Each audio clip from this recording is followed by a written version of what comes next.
এক এক করে তিনটে দেখলাম, কই ঘরে তো কিছুই নেই। আমার একটি ঘর বাকি রয়েছে, সে ঘরে কি আছে দেখি।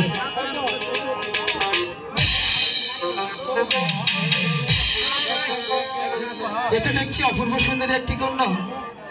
নিশ্চয় এ কথা আমার দিদিমণি জানে কিনা, তাকে ডেকে দেখি। কোথায় দিদিমণি?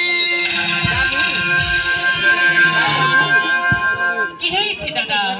আর কি হবে দিদিমণি, তুমি নিজে চোখে দেখবে না কানে শুনবে? হোমা, আমি নিজের কানেও শুনবো আর নিজের চোখে। তাহলে এসো। ঠিক আছে দাদা।